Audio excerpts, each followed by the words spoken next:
When I first left uni, I was amazed to discover, when I got a real job, that organisations didn't work very well.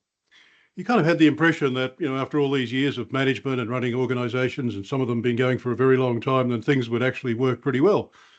But for me, fresh out of uni, it was pretty obvious that lots of stuff just didn't work well, and it should work better.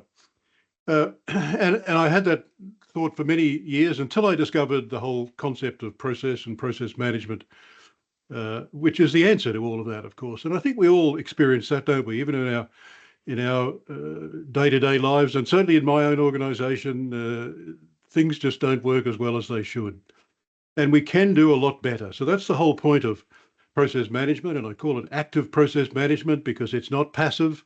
We actually need to get on and do stuff, and we need to enable it to be sustained as well. And we're not just talking about the theory, but we've got to talk about the practice. We've got to get in and make stuff happen. So that's what we're going to talk about in our time together here.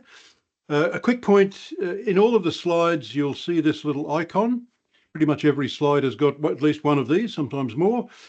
You'll get a PDF of these slides later after the presentation.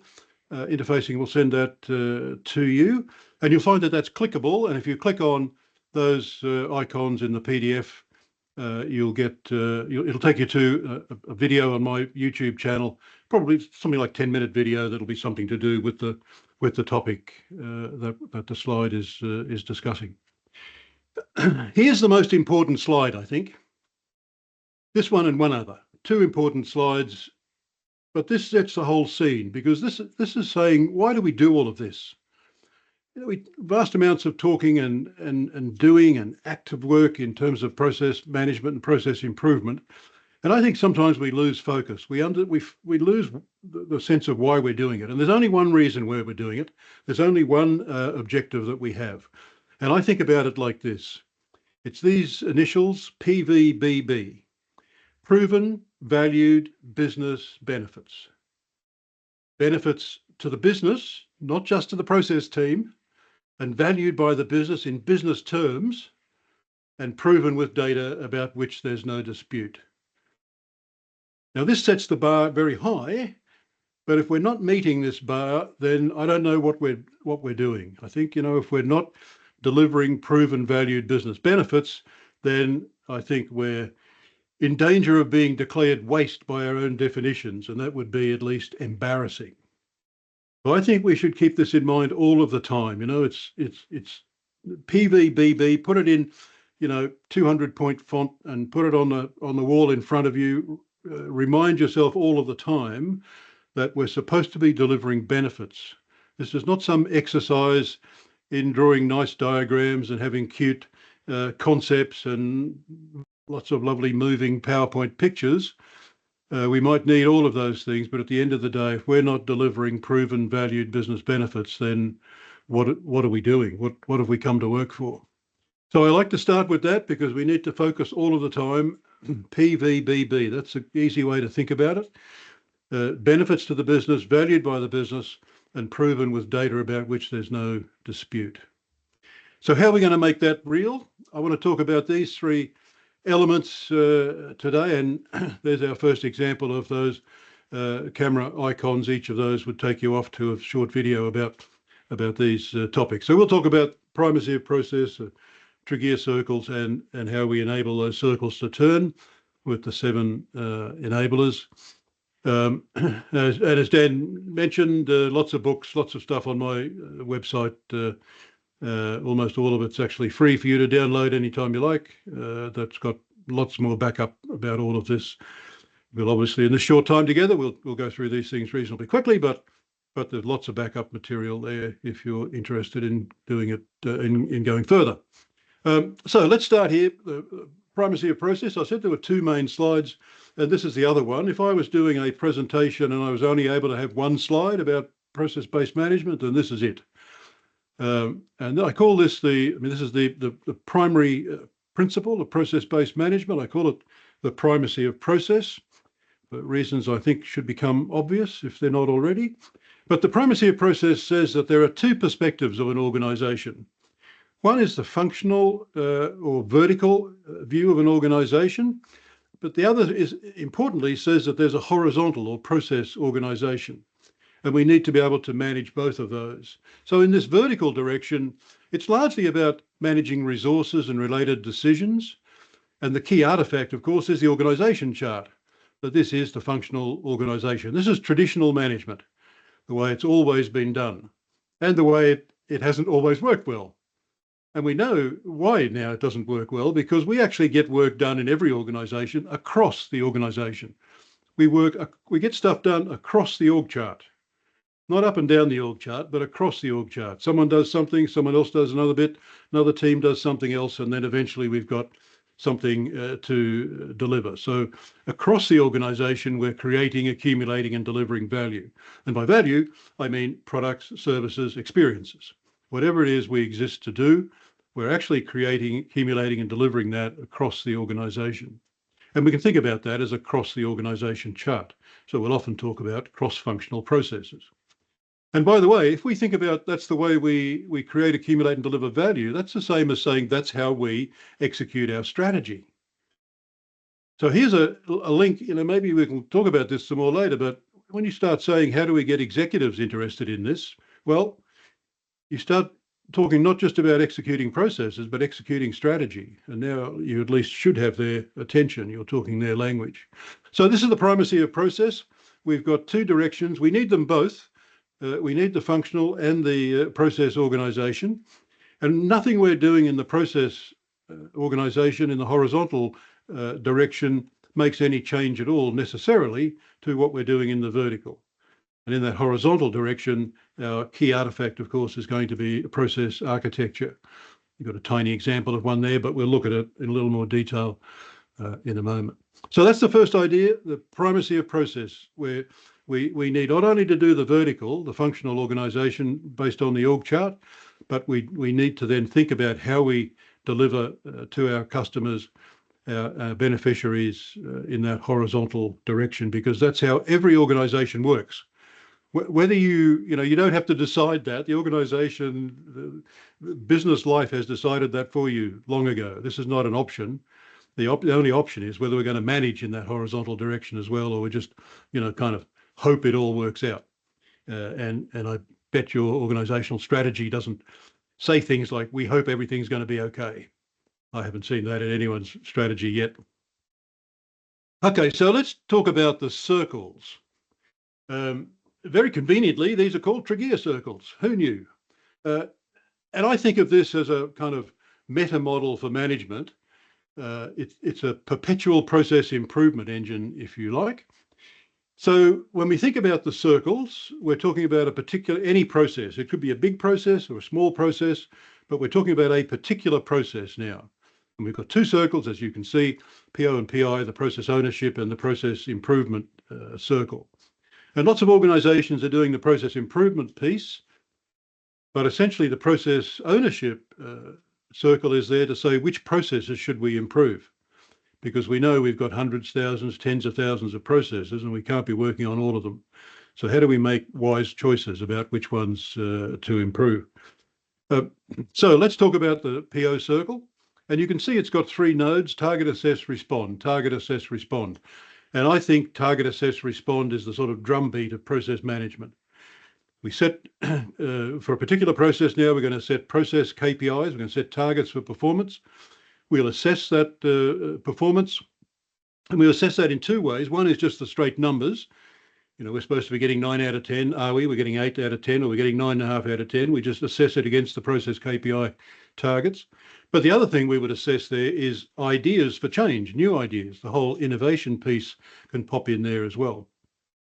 And then we come to the respond node. And of course, if we're not going to respond, then there's no point in doing anything else. And three things might happen at respond. One is nothing. There's no change, nothing to do here, move on. One might be, the second thing might be, it's a while since we set those process KPIs and targets, so we need to review them. Because these things change, as we're improving a process, for example, we should be changing targets. We might even change a whole process KPI. We measure something different. So we need to be reviewing that regularly. But then the third thing we might want to do, because we've discovered a new idea, a new opportunity to improve the process, or there's a particular problem we need to solve, or indeed stop happening in the first place, even better. So the third type of response would be to trigger a turn of the PI circle. Now, the PI circle is anybody's process improvement methodology. Doesn't matter what that is.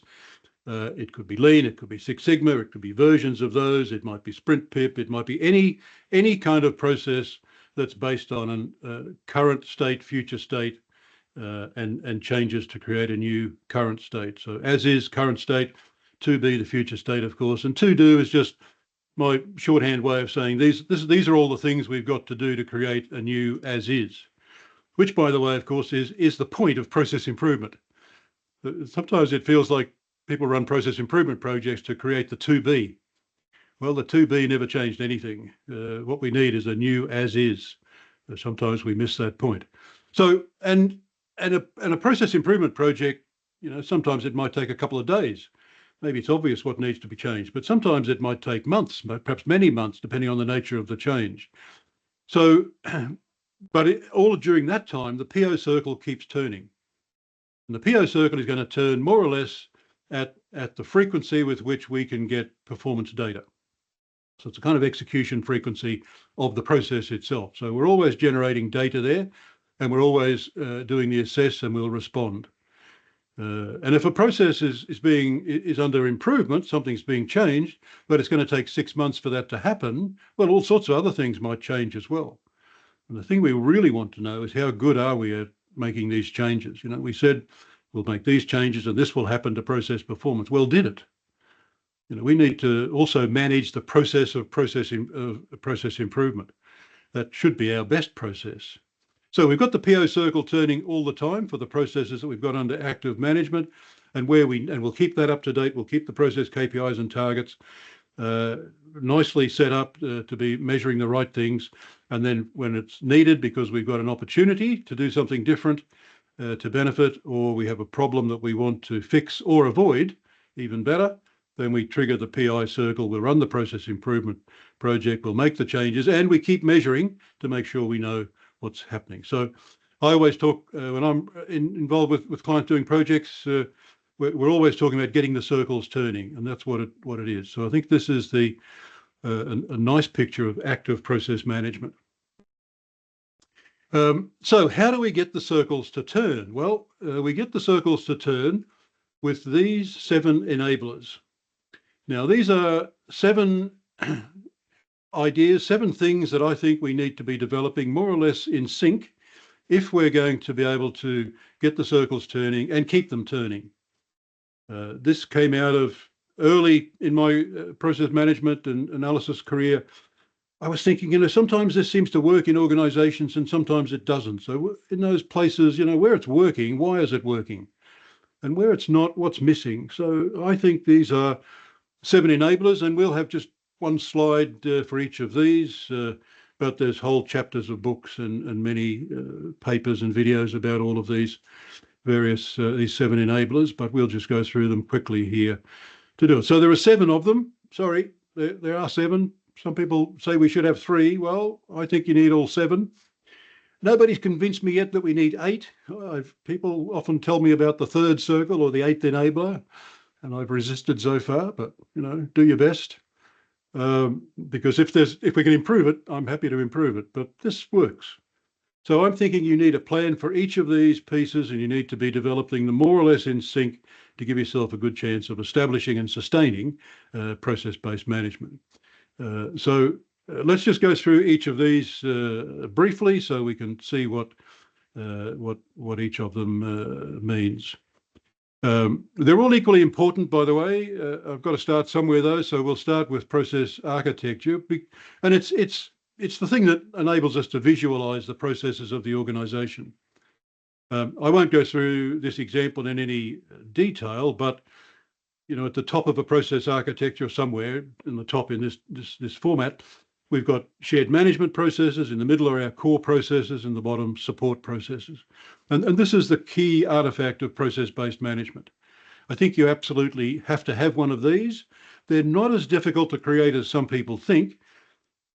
People tell me they spend years building them. Well, I mean, you spend forever working on them, but I do lots of projects like this, and it takes 2 or 3 weeks of elapsed time before you've got a good working process architecture to 3 levels.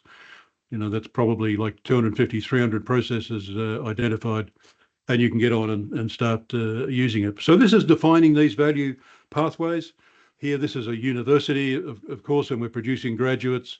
We're doing research, and we're engaging with society and industry. It lets you look at this, and you can drill up and down. Here's a classic process modeling, high-level view of it. It's a visualization of it. You can start also seeing, where are we working? Where do we do it? What we need to make choices all the time. As I say, at least hundreds of processes, even at 3 levels. So which ones should we be working on is an important question. If we've started to identify processes, then it begs the question really about performance. And this is clear to me. If we're not measuring process performance, then we're certainly not doing process management. And we couldn't possibly know if we're doing process improvement. Don't tell me we've improved the process because it kind of works better. Kind of works better is not a KPI measure that I'm going to be happy with. If it takes too long, okay, how long does it take? Well, we don't know. We'll find out. And if it takes 5 minutes and that's too long, then what should it be? Is it 1 minute? Is it 4 minutes, 50 seconds? I mean, that's shorter, but probably not what you need.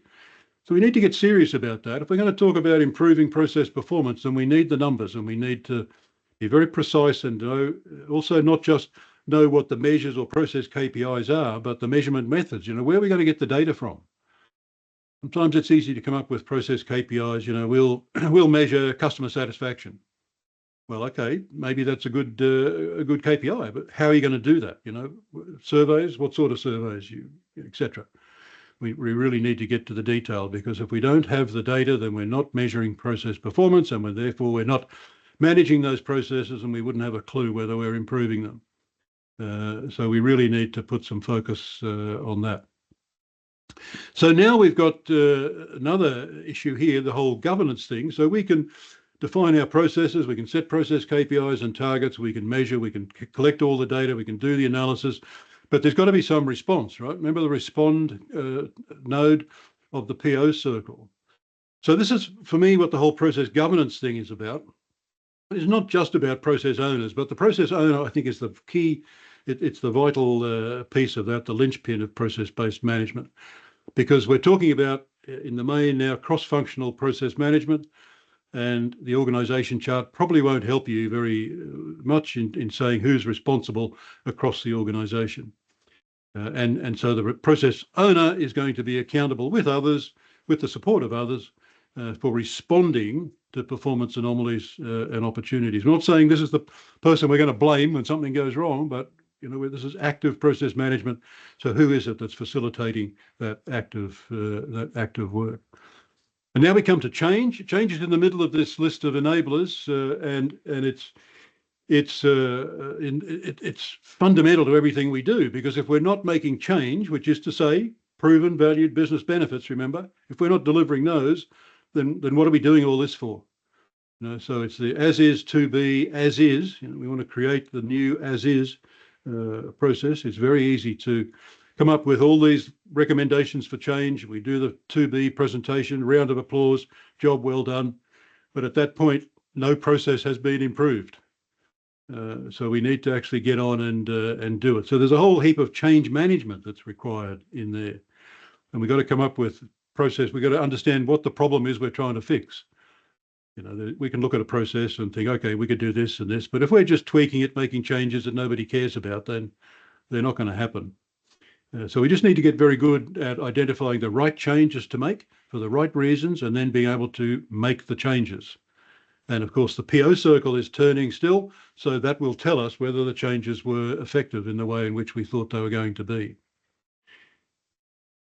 Process mindset is just saying that if we're going to do process, we need to think process, and we need to build this process-aware culture, if you like, across the organisation, so that we're all understanding it in the same way. And the process mindset has these kind of characteristics, and I won't go through those in detail. We could spend several hours talking about well, probably each of those. But there's a lot more measurement in process-based management than people might be comfortable with sometimes. It's a whole new set of measures for people, these cross-functional process measures. And it's cross-functional. So we have various teams working together, and that works well in some organizations, but that's a new experience in some organizations, Yeah, the process doesn't work, but it's not my fault. My bit works well, can't be my problem, etc. So we need to build this process mindset or process-aware culture in the organization. And remember, all of these enablers, we're building them we're developing them in sync so that they're all coming up at the same time. BPM capability, I just mean here, normal English meaning of the word capability, I just mean the skills and experience that you need across the organization, not just in the center. We'll have an in-house, we need this in-house capability across everyone in the organization. Some people are going to do more than others, Some people need to be able to create a process model. Many people just need to be able to read one. So you build a capability development plan for various cohorts across the organization. And I think of this as being everybody as a process analyst. The experts in our processes are out there executing them all day long. And sometimes we forget to ask them about what we might do to improve the process. And if we do ask them, they say, oh yeah, okay, here's 6 things. I've been waiting for someone to ask. Because they know what works and what doesn't, and they know how it really works, not just how the standard operating procedure document says it works, because it may not be like that. So everybody's a process analyst, so we need to actively develop those BPM skills and experiences across the organization. And then we will have the last enabler, but certainly not the least, we will have a central support group in most organizations. That could be one person or part of a person, or it could be a more developed team. That'll change in different parts of the organization, but this is the BPM team or the organizational excellence team, whatever it's called in the organization. And they're really there to manage the process of process. I think of their key role as developing capability across the organization, not just in themselves, but across the organization. You've got to be very careful that you don't create this central group and say they have to do everything. Because in the process world, we call that a bottleneck. So for the process people to be designing, building and managing a bottleneck would be just too embarrassing. In fact, I've also called that elsewhere the Office for the Prevention of Process Improvement. So certainly there's a key role, but they're there to facilitate, be a catalyst for change, to mentor people, to build that capability across the organisation, and to do quality assurance, and to be there as the super users, the backup experts when deeper questions need to be addressed. So we do need that support group, but we need to be careful what it is they're there for. So that's the 7 enablers. A really quick summary. Here's an even faster one bullet point per enabler. So we need them all, but we'll start with the architecture, because that's how if we don't know what the processes are, we can't do much else. So that's just about making the processes visible, putting names on them. And now we want to know by what measure, what would good look like? What is the current performance level? Is it performing well? And actively do that. Then we need to do something about the gap. And the gap here is the performance gap. This is we've got a process KPI. Here's the target. It should be, reading 90%. What's it currently reading? It's reading 85%. There's a question: do we care? Is that 5% something we need to address now or later? We need to understand that, make all of those informed decisions. And if we're not delivering change, then we are by our own definitions waste. So we need to be delivering proven valued business benefits. If we're going to do process, we need to think process, and we need to think about that in a uniform way across the organisation. And I like to talk about this capability enabler by saying that we don't want 5 process analysts, we want 5,000, which is to say everybody can make a contribution to process analysis. In various different ways, of course, but everybody is out there executing processes. These processes we talk about are not abstract things. They are the work of the people in our organisation and in our partner organisations. So we want to develop capability across the organisation. And then we do need process support centrally, because they do have a quality control and they are the internal experts, but their real job is to raise capability across the organisation. So that's the 7 enablers of BPM. And I think of these as the 7 things that we need to be developing more or less in sync to be able to establish and sustain process-based management. And when people ask me to come into their organizations and say, look, we're trying to get process-based management going, but it's not quite working, this is what I look at all the time, these 7 enablers. And if it's not working well, one or more of these won't be working as well as it needs to. Now, and don't be put off by the fact that there's 7 of them and it sounds enormous, because you could do this for one process if you wanted to. Ultimately, you're going to do it for more than one, but we're not talking about actively managing 500 processes. That's certainly not what we're talking about. We make better choices than that.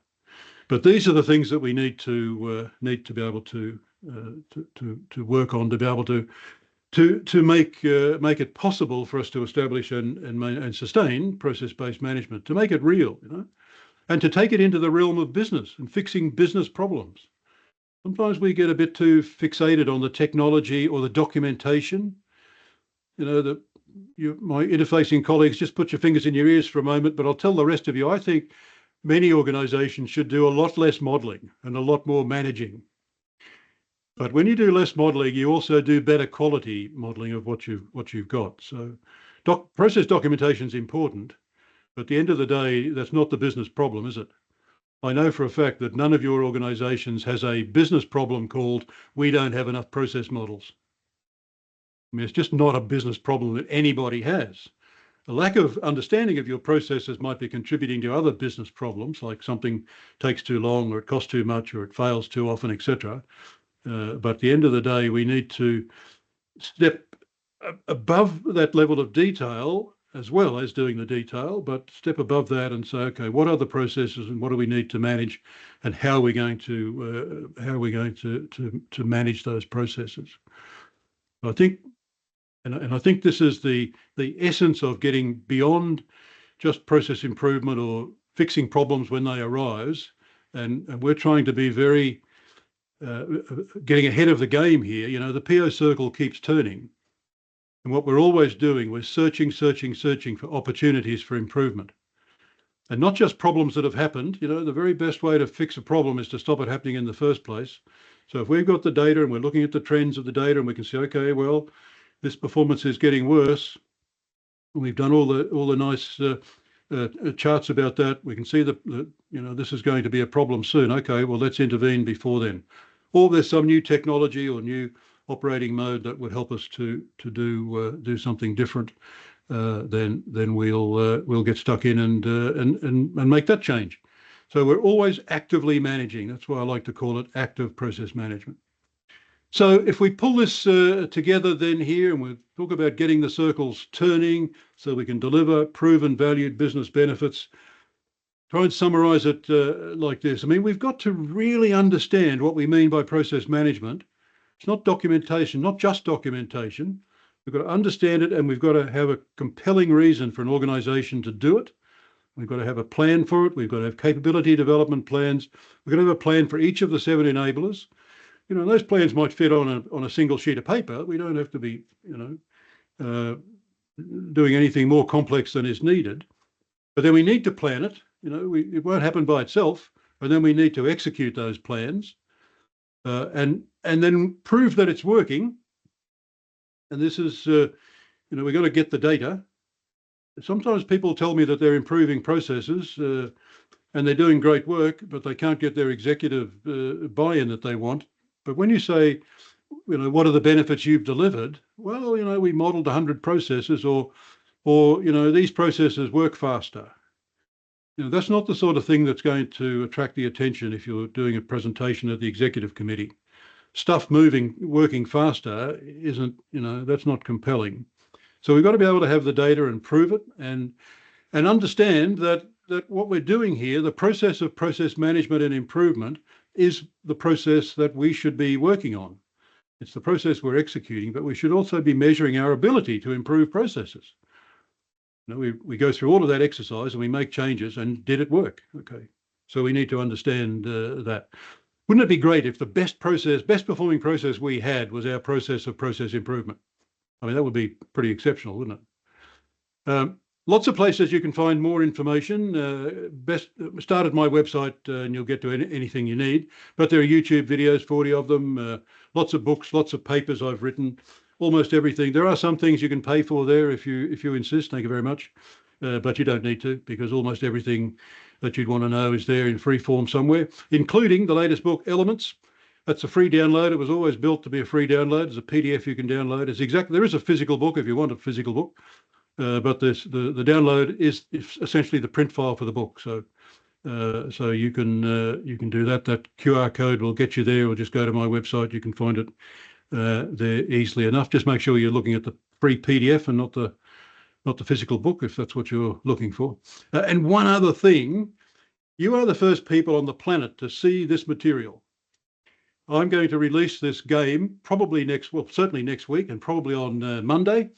And this process management snakes and ladders game, which I've been working on, well, I guess for 30 years, but actively we've been designing the detail of this for the last 18 months.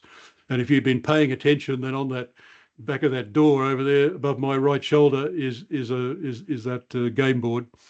Anyway, so process management snakes and ladders, lots of news about that next week. If you want to stay in touch with that news, the best way to do that, or to stay in touch with what I'm doing, is to connect with me on LinkedIn. I'm happy to do that.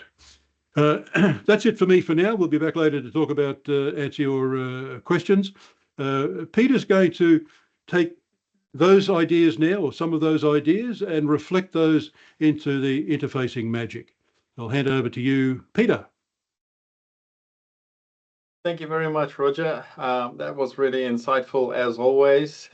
It's really fascinating that a lot of times that people really sort of see process modeling as just modeling, and I get blown away why people saying it's like, oh, but all you do is you draw blocks and arrows. I'm like, you're completely missing the point in the sense of what the real value behind that is really very important. So yeah, absolutely. And I think you've given us a really good framework, a good compass in terms of those fundamentals from the primacy of process, the circles, and then obviously the 7 enablers, and how they really conducively work together to make a really sort of comprehensive argument. So my job today here is not to necessarily elaborate on those principles, but really to show how you can expedite and leverage technology to sort of really get those wheels or circles to spin a little bit faster. So just quickly double checking, can you see the presentation that I've brought up from my end? Yes, we can. Yes. Cool. Excellent. So what we're going to talk today about is really how we use AI in our platform to sort of really expedite and bring those fundamentals to life. I'm not really going to stand still too much on all of these sort of details and the different models. Realistically, AI is part of modern day life, and everybody uses it to some degree. So we'll use all of these models, and what I'm going to show you is how we've introduced and embedded these models into our software that will help you to understand how we really sort of get to content creation much quicker, because I think that's one of the biggest blocker in modern society or in the business process management realm is a lot of people stay down the barrel of this is boiling the ocean. There's too much work to be done. How long is it going to take? How many workshops? All of the information that needs to be brought together. So it really becomes a daunting task, and it shouldn't be if you've got the right framework and the fundamentals.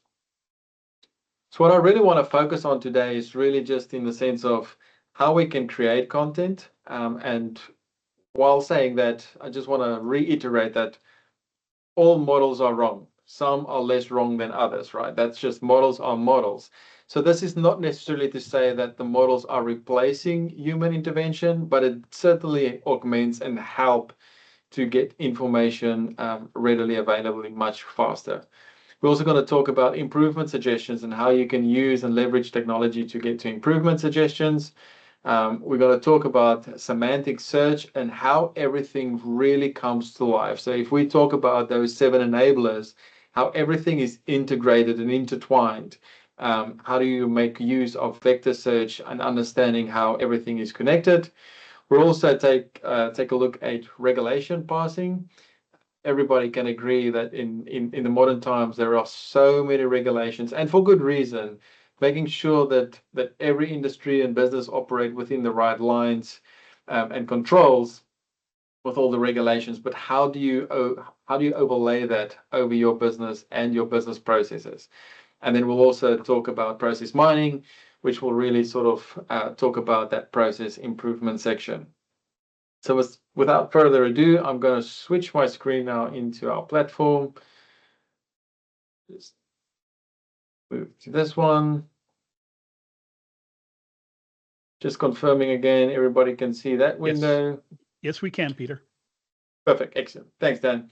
So on the left-hand side, I just very briefly want to step down. So like as Roger highlighted, process management is not just about modeling, because that is it's certainly fundamental, but it's certainly not the be and end all. So we've got process modeling, we've got documents, we've got performance, we've got organization, we've got risk management, control management, rules, and everything is object-based, meaning it is fragmented objects that is interdependent across the entire spectrum, showing you really that sort of independent third and second order impacts across the board. So if we jump straight into the process model, what I wanted to show off first is how can we get to information and content creation quickly. So we've all been part of running workshops, doing whiteboard sessions, having sticky notes on boards, or whether it's managerial meetings and people say, well, how does this process work? Shouldn't it just be X, Y, Z? And that's how the process should be. So from that perspective, there's a really easy way where we introduce that in our software to say, right, how do we get to that point where we can quickly generate content? So the first issue, what I want to demonstrate is how to generate a process merely from a prompt. So everybody is used to the ChatGPT of the world. So this is very similar. So I'm just going to say, all right, I want a leave request process. And all I'm going to do is I'm literally just going to say, let's say we had a meeting and everybody discussed, okay, what is the typical leave process that should occur? Should request it via your HR system. It needs to be sent to your manager. He needs to determine whether you have enough leave. Is there any capacity constraint from an operational perspective? What should the outcome of the leave be? Somebody needs to be notified. So really very basic from a process description. And all I'm going to say is, like, I also want to see if there's any roles or any assets in terms of systems that needs to be used from that perspective. And all I'm going to say is generate. And now the system is going to go in the background and it's going to start modeling that process for me in the background. But what if we already have information available? And again, in a lot of organizations, I've seen this across the board where you've got everything that's weird and wonderful, from PowerPoints to lucid charts to the main table, Visio diagrams, everything under the sun almost. You have images or replications of models, but we can easily ingest that information. So I've just uploaded these images into our tool. And all I'm going to do now is I've got these images. I'm just going to say, right, I want a process template. You can see here on the left-hand side, there's lots of different templates that's already been created. So if there are certain aspects that you import quite a lot, you can just reuse those templates. So I'm just going to create that new template. And now on the screen, you can see if you had a whiteboard session, you could have the sticky notes. And what the software does is it already sort of illustrates, and it uses OCR technology, and it also understands the direction of the arrows to say, right, here are the steps that is followed through this process. and it will replicate that process for me in our software in the right notation. But what if we had a different flowchart? Again, it sort of determines and understands what the different shapes are. It understands the different arrows, and it's already associated with what the flow would look like. So here you can see on the left-hand side. And then similarly for any of the other processes, let's say you have a process with swim lanes. Now it starts understanding not only the shapes, but it also understands, okay, who is responsible. So you've suddenly got all the role players and the systems and the mechanisms that you use that's also applicable in this instance. And then if you go into the process import, you can see that again, it replicates those tasks. And all I'm going to do is just export these models, and then you can do them one by one. So export it successfully. But in the essence of time, I'm not necessarily going to stand still. You get the idea that you can upload images, you can upload video files, and then you can really use the technology to get information quickly to get it into the platform. So if we then go back to the platform here, you can see I've got the bell here. So there is a notification to see my leave request process is already ready. But remember, all I did, I just gave it some bullet points and some logic to say, this is a process that I want to model. And straight away, you can see a process that's been generated. You can view it in the swim lane view if you need, or you can just use a simple flowchart. And just quickly checking the logic, it actually makes a lot of sense. You send the request to the manager reviews it. You've got a few decisions to check if it is relevant. You have enough leave. It's already associated the systems. So you've got the email system over there. And again, if you move into swim lane mode, you can see that the relevant information is already there in terms of what section of the process needs to be executed by whom during this period of time, which is really good. So this is a really quick way of how you can get from a quick discussion or a whiteboard session to get something that's really on a 60 to 70% relevance. You can then further have information in the sense of, are there any things that is obviously missed from what the discussions that we had from the bullet points? So if I go and I click on suggest improvements, the model will then run in the background to say, right, have you missed anything back? Is there any loopbacks that needed to be created in the sense of, if it goes through approval stage and it's not approved, but it's also not declined, shouldn't it not go back into the loop? What if we need to verify details of the request? So all of these improvements is that you can then say, right, yep, they make sense or they don't make sense. You can delete some of them if you don't agree. And then you can simply go on execute. And what it will do, what it does, it really just sort of builds those improvements in the background. Similarly, if you had improvements that you wanted to write and you've picked it up from your own visual, you can do exactly the same where you can go and write these improvement suggestions, and it will then go and update that map. So while that map is now sort of doing its thing, here are some of the other processes that we've imported. So here was the Giphy chart. So again, we literally had images and the shape recognitions already picked it up, and it's gotten you to a place where you've got some processes that's already modeled. Same with the Lucid one. Here you go, everything imported. And then we've also had this map over here. And very important, again, you can see that there is a document that's been associated with it, meaning that there's a data object that was connected with that step. It's not just an image.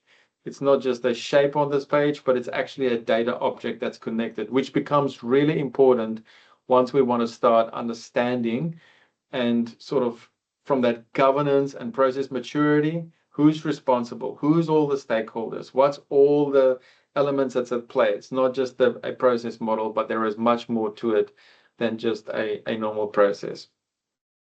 So there's all the processes that we've sort of very quickly generated. Again, here's my task to say, right, my leave request has been improved. So all those improvement suggestions have now been included. So straight off the bat, you can see that there's additional gateways that's been created. There's additional sort of information. And if you click on those information icons, there's also much more information that is available upon review. You can also then go and say, right, but what if I want to go and compare the versions against each other? So here you can see exactly what happened from the initial version that you created versus the to-be version. And again, it really comes to that process owner in terms of what do we want to achieve? Are we achieving what we need to achieve? Do we need to address or change? What does that change look like? And is it actually going to impact the metrics and the measurements from the performance of that process? We can also similarly, which is super exciting, we can use the parse video section. So here we can literally choose a video where you can record somebody capturing a payment process on SAP, or you can record somebody on the manufacturing production floor doing certain tasks, and you can record a video. And by means of shape detection, you can literally, sorry, let me just get that file. You can literally then say, right, import and generate process flow. And it will use that video to go and generate a process flow.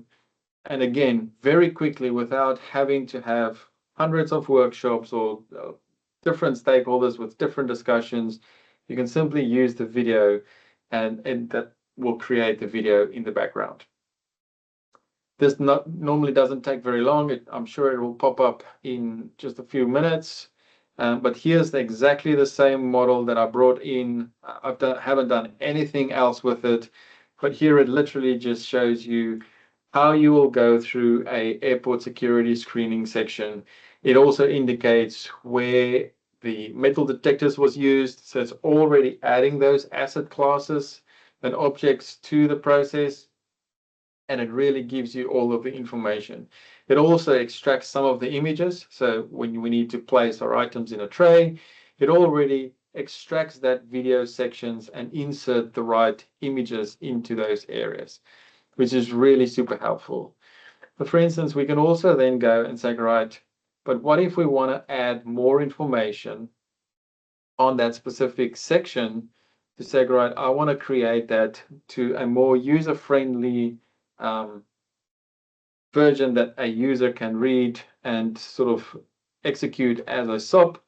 So again, I can go and generate content, and I can say, all right, what if I just put in this prompt here to say, right, what is a typical airport process when required to dispose of items before you get into the scanning sections? And here it goes. It tells you all of the steps that you need to go and create. Again, you can go and verify and check them. It just takes all of the heavy lifting off the human, and still you get something that's fairly comprehensive and quickly. So again, that time to market barrier really does start to disappear quite a bit in the sense of how you can use the AI to get these models up spun quickly. And again, here we've got the process. But if we now go and place in tray, we've got all of that information already there for the user. So to find information becomes really very easy, and it is also very useful for the users. And there we go. There's the second one that's just been added. If I go and click on that, there's the airport process that's already been created. Again, layout's a little bit different, but the concept and the process is fairly similar. We also mentioned the objects and how everything is fragmented, which means we can really then leverage AI. And this is very important. This is your own internal information. This is not querying external data. This is leveraging the content that you've already created to say, right, because normally there's a lot of content that is dispersed across the organization, and to find those links between policies or procedures and processes becomes really challenging. Now, in this instance, I can simply say, okay, right, my wife has a baby off. Do I have any paternity leave? What is the relevance from that section? And we'll go through the information that's already on your in your database. You've got a parental leave policy. All of this is available. It tells me all of the information that I need to know. If I then need to reference the policy, I can go straight to the policy and say, right, here is the detail that I need. And it tells me, right, I've got paternity leave, 4 weeks paid leave, and this is how you can go about it. Similarly, if I say, right, I just came back from a business trip and I need to get reimbursed for car hire. What does that process look like? I can simply just pull that up again.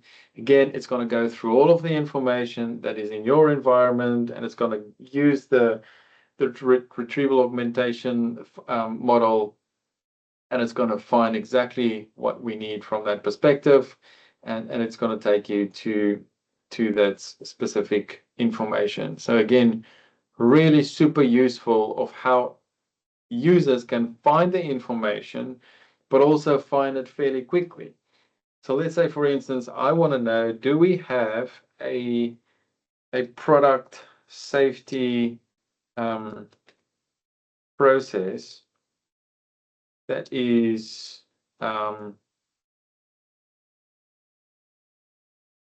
to ISO standards?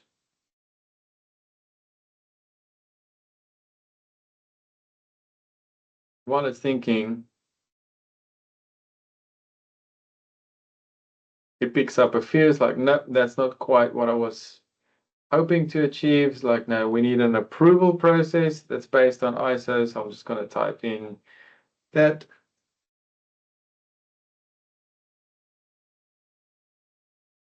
Here it goes, like, yep, we found that process. That's where it's all about. This is everything that it is connected to. And if I now go and click on that, it will actually bring me into that process. So not only does it give me the diagram, it's like, yep, okay, here's the process that is relevant. But if we go into the details, I can now go and say, right, what is impacting this process? What are all the different touch points that this process touches? And I always used to like to explain this as a game of Jenga. If you want to start changing a process, but you don't know what all of the different objects that is connected, or role players that is dependent or interdependent from this process, you can start changing things and really break things. And this really gives you the full picture of these are all the different KPIs, resources, entities, asset classes that is actually using this process. Furthermore, the model can actually then say, right, but are there any rules that should be associated with this process? And here it brings all the regulations as a suggestion to say, right, but this should be considered for this process. So again, without having to have lots of different conversations across the different organization and stakeholders, you can get to a point with a fairly high confidence level to say, I've got a 99% chance of this regulation being applicable to this process. Should we add it to this process? And then sort of update and making sure that your content is correct and good. Similarly, in the same way, we can also take the different regulations. So regulations is really hard. You get big documents with lots of clauses and sub-clauses. How do you use that in your business? How do you understand where's the relevance? How do we now start linking that to risks, to controls, and to processes? And how does that all come together? So if we go to the rule module, and you can see I've already done it a couple of times, so I'm just going to redo it on this one, and I'm quickly going to go and say parse regulations. And I can set up custom prompts already. So we know that we've imported ISO standard 9001. And we can write simply generate the content only from section 4 to 10, and make sure that you break it down into clauses and sub-clauses. I can then go and choose my ISO standard, insert that and say, right, I want you to go and do that from page 1 to 23. And then I want to go and parse. And what the model actually does, it actually goes and fragments that regulatory regulation, and it inserts them as fragmented data objects, which can be then reusable against all of the other objects within the platform. Very similarly, I can also go and say, I want to go and create a SOP. So let's say we've got a procedure document with lots of good information and content, but I want to go and create an actual process document from that. So again, I know that I've got a procedure document. I know that I've already created a template for that. So I'll just reuse that template.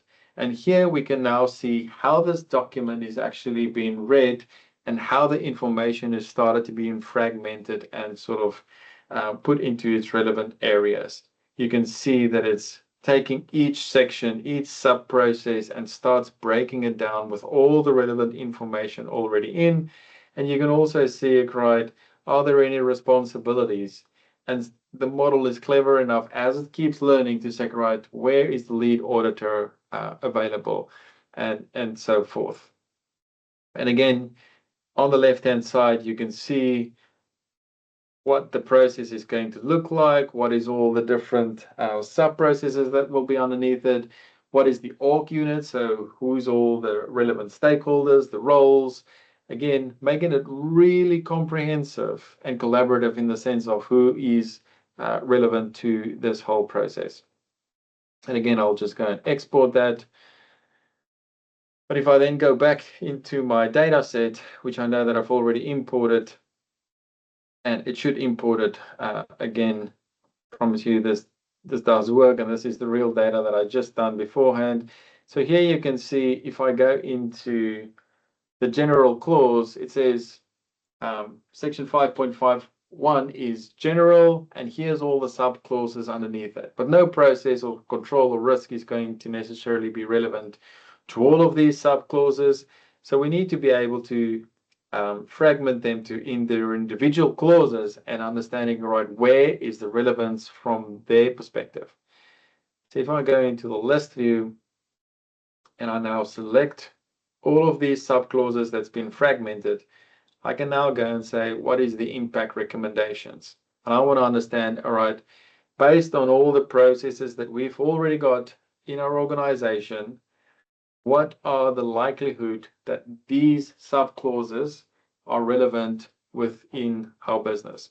So now it goes through each one of those fragments and it says, right, maybe this regulation is on this process over here, and you can go and assign and review to make sure that it is relevant. So again, it takes up a lot of the hard work of reviewing it line by line and trying to figure out, because all of the data objects are connected and linked, you've got the ability to actually understand and see where this information lives. I'll just go to the object.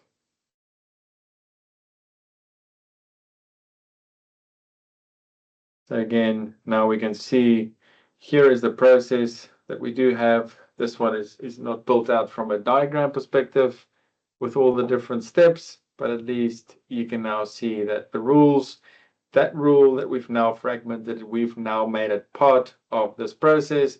So when we go into the impact analysis, we know this process is bound or governed by that specific rule. So that is really very, very short in terms of how we can use the information to create models, but also understand the dependencies and the relevance against all the other objects within the platform.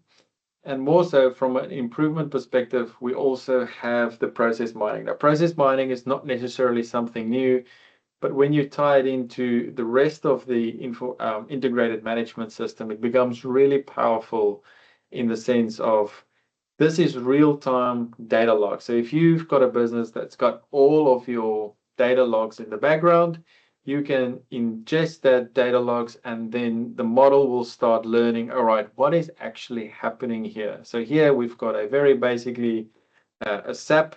So this information is extracted from SAP. It's purchase to pay, and there's 1,100 cases. And this is the basic process that is happening from start to finish. But if you then start blowing the model up, you then start understanding, all right, we expect that these cases should go straight forward from start to finish, but that's not always the case. And then you can also understand, all right, when you start running this, where does this variability creep in? How often does that happen? Where should we start looking? So again, it doesn't take the Lean Six Sigma and the process improvement specialist out of the loop. It doesn't discard any root cause analysis. It just speeds up the time in the sense of where should we go start looking first to really understand where the process is actually not working the way that we want it to look. I think more importantly, if we go back into this section, you can then also go and draw a model map. So you can understand, right, what is the typical process? And I believe the roadmap going forward, because there's always two versions of the truth. What the people tell you is happening and what the data tell you what's really happening. So in future, you'll be able to say, right, what is the model that we've currently got modeled and what we've got documented, but what does the data tell us? And then how do you actually compare those two with each other? So I know that I've blasted through a lot of functionality very quickly, but hopefully that makes sense in the sense of how you can really accelerate and getting those circles to turn much faster, and making sure that it's not just about modeling, it's just how everything is integrated and how you can apply the right governance and the right maturity, get everybody in the organization involved. Because as Roger also mentioned, it's not just about you've got the modelers and you've got the center of excellence, but what about the rest of the business? They should all be contributing. They should all be ingesting the information, because that's where you get real value and contributions in the sense of how you can improve and really get that business maturity up and running. Thank you very much for that. Dan, I'll throw back over to you. Thank you both Roger and Pieter for the presentation and detailed demonstration. We now have got a little bit of time to answer a few questions you may have. So this one here, the first one we got in the chat was probably more toward Pieter. When you create a new process with AI, can you reuse the roles that you already have, or is it going to create new roles each time? Absolutely, you can definitely use the roles, especially if you prompt it in that way. There's also other functionality within our system where you can merge certain objects. So if there are any duplicates, you can simply merge them. So if duplicates are created, you can avoid that by just merging those objects. But certainly you can absolutely create those roles. Great. I've got another one here for Roger. Do you see common things that organizations do that make it difficult for them to start and sustain process-based management? In other words, what should we stop doing? Yeah, so excellent question, because we've often focused on the obverse of that, aren't we? What should we be doing? If we're going to do something new, we might need to stop doing something old. We've got finite time. We've touched on this already a bit, and this, I mean, I don't want to be, I glibly say we should do less modeling, and I don't want to say we don't need modeling. Of course we do. We need lots of good process documentation, and many organizations need much better documentation than they've got. But you won't impress me by saying this year we modeled 300 processes. You know, that's not the issue. You may have done that, but why did you do it? So, you know, I think you just have to, every time you start doing any kind of process analysis activity or documentation or whatever to do with improving or understanding a process, just say, what's the problem we're trying to fix? You know, why are we doing this? Why are we looking at this process at all? We've got thousands of processes. Why are we looking at this one? So we really need to get much more focused on that, I think, and identify what the high impact processes are, and We're not just modeling for modeling's sake or documenting. So, and then, if we can't show the proven valued business benefits in everything that means, I mean, business benefits, we've got to measure in business terms and have a return on process. If we can't prove that, then we're not a solution to a problem. We're a new problem.